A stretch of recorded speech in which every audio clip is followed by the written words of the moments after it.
afternoon, I'm Alexandria. And I'm new lead anchor, Quentin.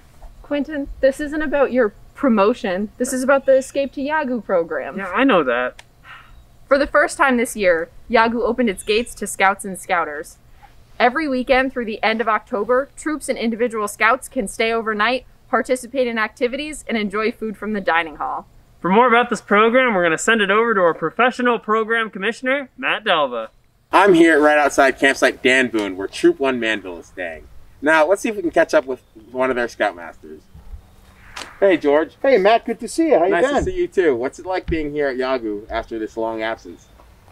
It's I can't describe really how happy we are to be back, but I can tell you this. On Friday when I was driving in, as I was coming in, headed toward the gate, I realized it had been 15 months since the troop had been here, and the hair on the back of my neck stood up. I was really excited to be back, and the kids are more excited than I am.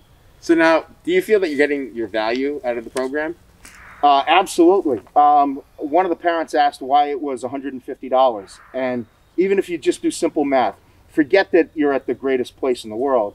Simple math is if you're here for 8 days, is a certain number of hours that you'd be here. The 7 days, certain number of hours.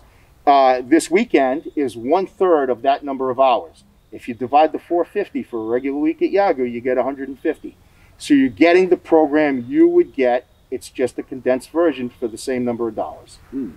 So do you feel that your Scouts are safe? Absolutely. I know Tim McCandless and Tom Sisson and Brennan said that they were going to put together a fantastic program for us and keep us safe. And I asked a lot of questions at the round table, and I was assured that everything was going to be taken care of and that we would be safe here. So what are some of the precautions that Yawgoog's been taking? It's I'll tell you, I was really relieved to see that everyone's got masks on, including the staff, and constant hand washing and hand sanitizer, social distancing. Even in the dining hall, they're keeping us socially distanced. Individual meals are being prepped, and you can even go to, if you don't want to eat in the dining hall, you can take it back to your campsite. And so, George, I know that you have a lot of older boys in the troop, and what does this mean for them to be here? Right, so we have 4 older Scouts who will not get another chance to come to Yawgoog, so it was critically important for them to get that experience one more time. So we were really happy that they'd be able to get that opportunity. And last night we have a tradition we call Roses and Thorns, where you say something that you love about the trip. That would be a rose. Something you don't like so much would be a thorn. By the way, very few thorns last night. They complained because it was chilly. But like, they got to go paddle boarding and canoeing and kayaking and swimming out on the rifle range. We got a couple of kids taking merit badges. We had some guys go on hikes.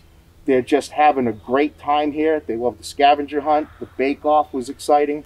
But for those 4 Scouts, it was critically important they come back one more time. They got to do that, and last night during Roses and Thorns, one of our guys said that he was happy because this is Disney World of Scouting. Wow. Thank you so much for your input, George. It was great welcome. speaking with Nice to you. see you. And now I'd like to pass it over to my good friend, Pat Dalton. Thanks, Matt. I'm here at the Craft Center with 1st Troop Providence Scoutmaster Mike Hogan. So, Mike, why are programs like this so important to your youth? Pat, these guys have been indoors a lot this summer. When we would have been down here, we've missed a lot of campouts going back to the spring. So the opportunity to get outside and do scouting where scouting is best applied is really important. These guys have had a blast this weekend. And Mike, what activities have your Scouts been doing while they're here? Really important to us has been the advancement stuff. So some of the first class requirements that are available, we were doing some map and compass work and stuff, and the campcraft staff were helping us along with that. Our guys have been here at the Craft Center where they've been making baskets and some other projects that they've been working on, the baskets and the stools. And we also have had an opportunity to get up to the rifle range, doing the rifle range. I'm not going to lie, Pat, we've been very ambitious. A lot of these guys have also earned mammal study over the course of this weekend. So we've had a very busy weekend taking advantage of all the things offered here at camp. And how does this weekend compare to a normal summer camp here at Yawgoog? Pat, I spend a lot of time here at Yawgoog. I'd say it's a little bit different because we're spaced out a lot more. You know, we have a lot more interaction with other troops from other communities.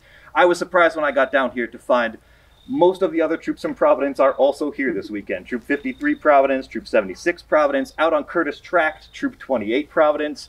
And so, we don't often get to see them, and we would be hanging out. And it's a little different, so we're all spread out. And we're not eating in the dining hall, and we're not singing, and we're doing those things. So it's a little bit different. We're not interacting as much. It's a lot quieter in the program centers, no lines. So it's a little eerie, Pat, but it's not terrible. And would you recommend this program that your scouts have experienced to other troops? I don't think there's a safer way to offer outdoor program at the volume Yawgoog can available right now. Awesome. Well, thanks, Mike, and thanks to First Troop Providence, and we'll send it back to Quentin and Alex in the studio. Thanks, Pat. Scouts can also come and camp provisionally in our provisional campsite that is supervised by the Yawgoog staff and do all of the same program. Well, that's all from us. We'll see you next time on the Yawgoog Network News. Can I do it? Sure. Bye now.